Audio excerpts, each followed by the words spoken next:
बिस्मिल्लाहिर्रहमानिर्रहीम अस्सलाम वालेकुम। मैं हूं मुबशिर अहमद। तो स्टूडेंट्स, आज हम चैप्टर नंबर 3 स्टार्ट करेंगे फर्स्ट ईयर, जिसका नाम है मोशन एंड फोर्स।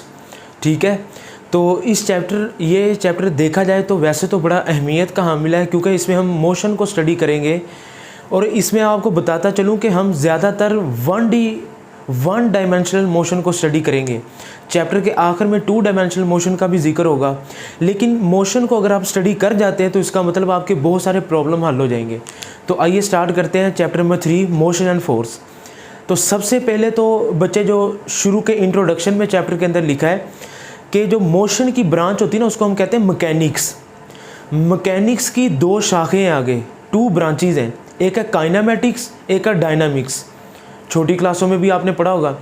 काइनामेटिक्स ऐसी फिज़िक्स की ब्रांच है जिसमें हम मोशन को स्टडी तो करते हैं, लेकिन उस मोशन के कॉज को स्टडी नहीं करते। We discuss the study of motion without discussing the cause of its motion, यानी कि उस मोशन की वजह को हम स्टडी नहीं करते। जबकि डायनामिक्स ऐसी ब्रांच है जिसके अंदर हम उसके कॉज को भी डिस्कस करते हैं। तो मैकेनिक्स, उसकी 2 ब्रांचेस, काइनामेटिक्स और डायनामिक्स। काइनामेटिक्स ऐसी ब्रांच है जिसमें हम कॉज को डिस्कस करते हैं, और काइनामेटिक्स ऐसी ब्रांच है जिसमें हम कॉज को स्टडी नहीं करते, जबकि डायनामिक्स में कॉज को स्टडी करते हैं। तो बच्चे आइए पहली डेफिनेशन पढ़ते हैं चैप्टर की।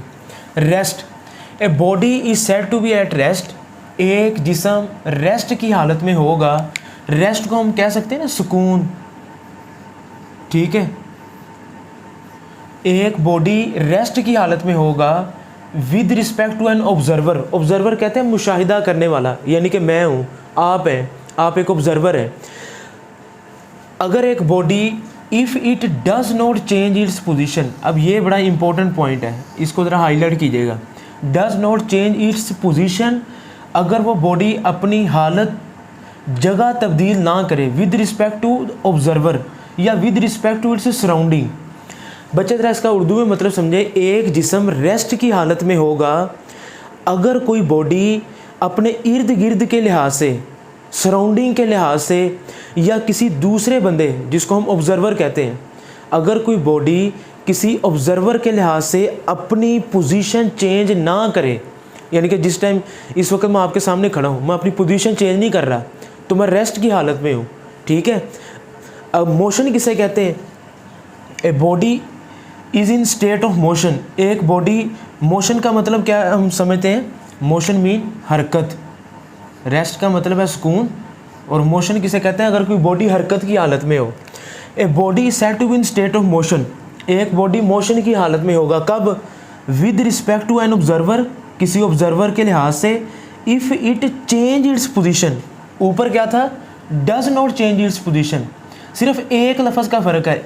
इफ़ इट डज नॉट नहीं लगाना आपने, बाकी सारी डेफिनेशन वही है।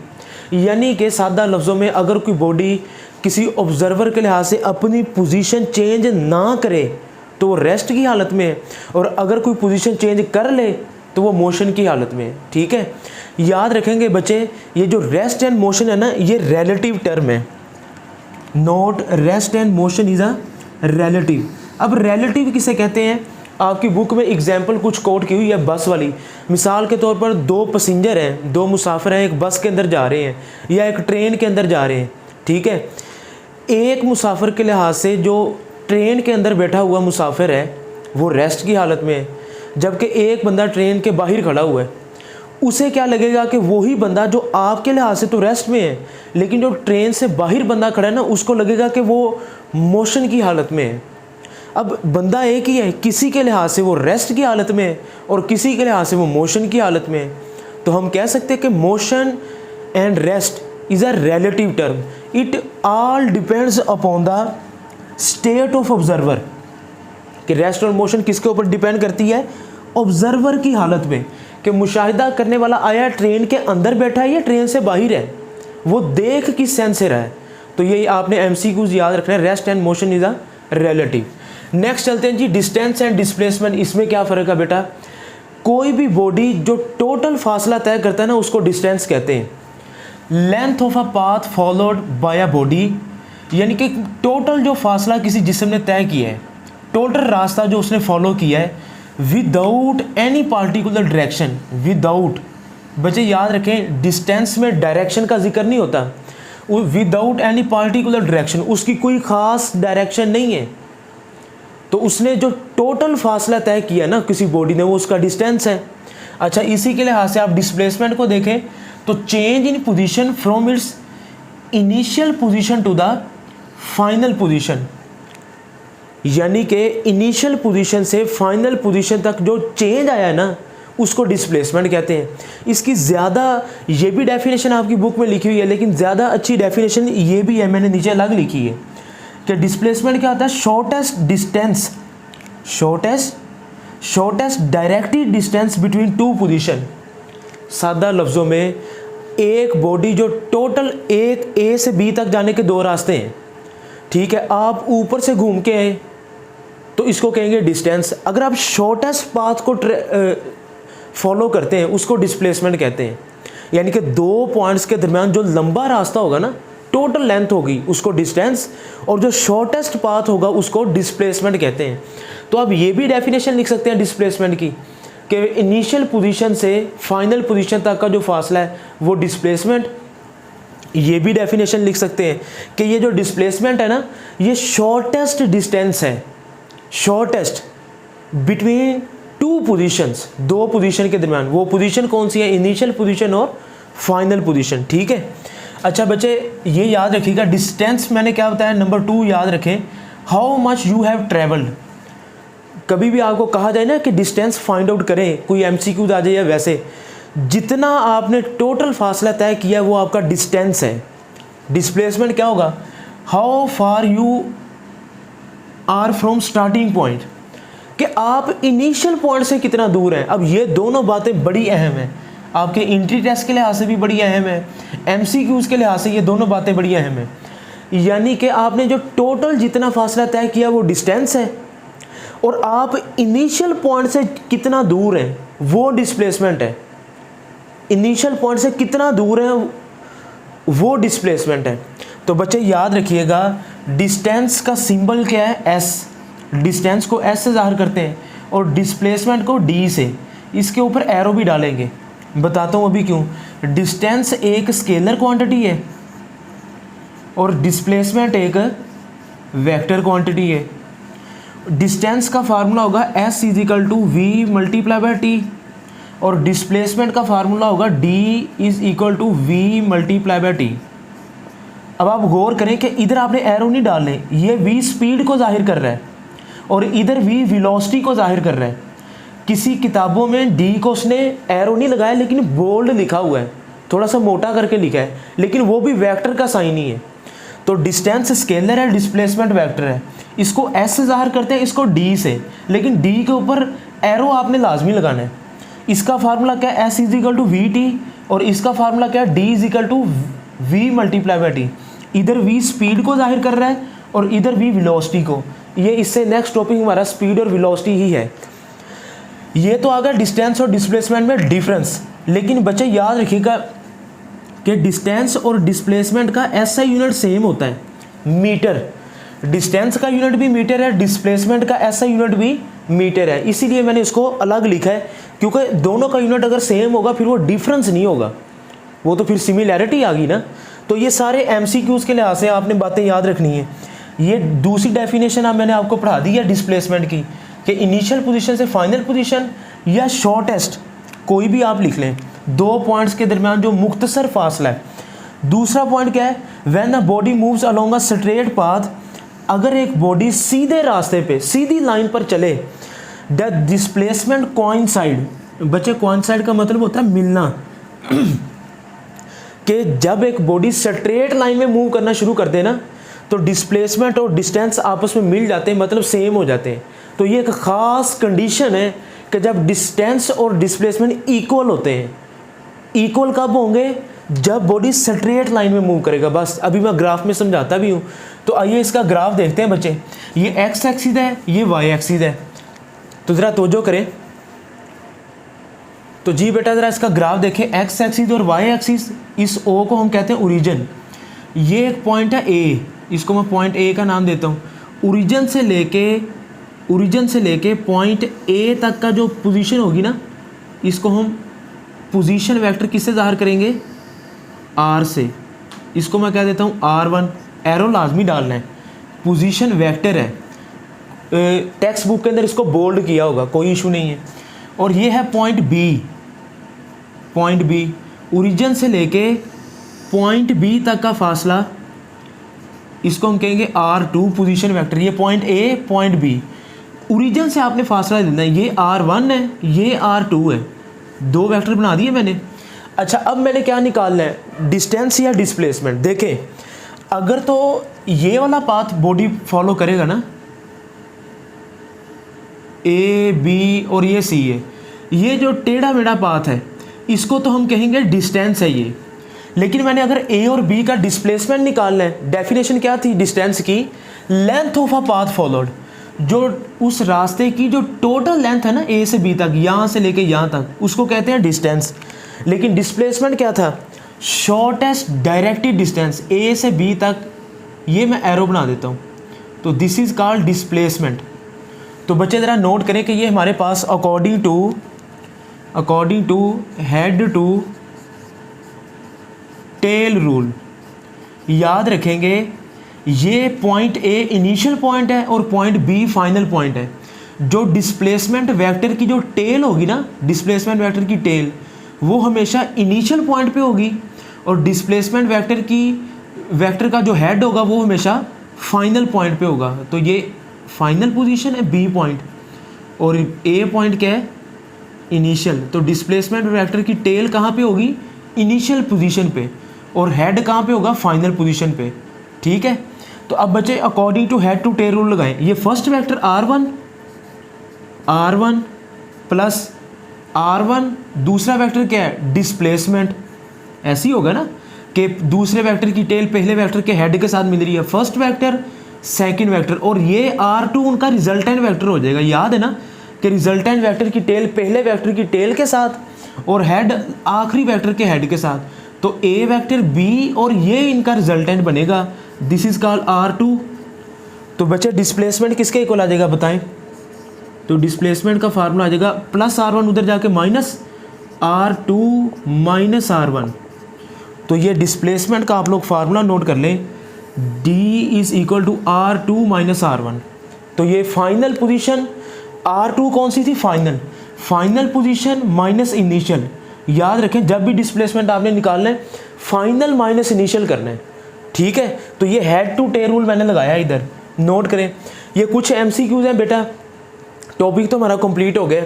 Which one is true, ABCD option दिए गए हैं, तो बताएं कौन सा ठीक है। S और D इक्वल होंगे, क्या ये ठीक है? S का मतलब डिस्टेंस और डिस्प्लेसमेंट बराबर हो सकते हैं, बिल्कुल बराबर हो सकते हैं।